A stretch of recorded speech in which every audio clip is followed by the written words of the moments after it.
ನಮಸ್ತೆ ಎಲ್ಲರಿಗೂ. This is doctor Anusha, consultant psychiatrist from Chikkaballapur. So ನಾವು ಕಳೆದ ವಿಡಿಯೋದಲ್ಲಿ ಮಾತಾಡಿದ್ವಿ, ನೀವು ಕುಡಿತ ಹವ್ಯಾಸವಾಗಿ ಉಳಿದಿದೆಯೋ ಅಥವಾ ಚಟದ ಕಾಯಿಲೆಗೂ ಪರಿವರ್ತನೆ ಆಗಿದೆಯೋ ಅಂತ. ಈ ಒಂದು ವಿಡಿಯೋದಲ್ಲಿ ನಾನು ನಿಮಗೆ ವಾರ್ನಿಂಗ್ ಸೈನ್ಸ್ ಅಂದರೆ ಎಚ್ಚರಿಕೆಯ ಲಕ್ಷಣಗಳನ್ನ ತಿಳಿಸ್ತಾ ಹೋಗ್ತೀನಿ. ಪಾಯಿಂಟ್ ನಂಬರ್ 1, ನಿಮಗೆ ಯಾವತ್ತಾದರೂ ನೀವು ಕುಡಿತಾ ಇರೋದನ್ನ ಕಟ್ ಡೌನ್ ಮಾಡಬೇಕು ಅಂದರೆ ಕಡಿಮೆ ಮಾಡಬೇಕು ಅಥವಾ ನಿಲ್ಲಿಸಬೇಕು ಆ ಥರ ಯಾವತ್ತಾದರೂ ಅನಿಸಿದೆಯಾ?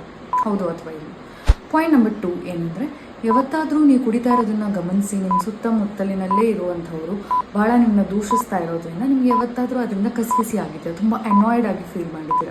ಪಾಯಿಂಟ್ ನಂಬರ್ 3, ಯಾವತ್ತಾದರೂ ನಿಮಗೆ ಗಿಲ್ಟ್ ಮನೋಭಾವನೆ ಬಂದಿದೆ ನಿಮ್ಮ ಕುಡಿತದ ಅಭ್ಯಾಸದಿಂದ, ಅಂದರೆ ತುಂಬ ಪಶ್ಚಾತ್ತಾಪ ಆಗೋದು, ಏನಪ್ಪ ಇಷ್ಟು ಕುಡಿತಾ ಇದ್ದೀನಿ, ಎಷ್ಟು ಸಾರಿ ಕುಡಿತಾ ಇದ್ದೀನಿ, ಇದರಿಂದ ಎಷ್ಟು ಪರಿಣಾಮ ಆಗ್ತಾ ಇದೆ ಅನ್ನುವಂಥದ್ದು ನಿಮಗೆ ಯಾವತ್ತಾದರೂ ಅನಿಸಿದೆ.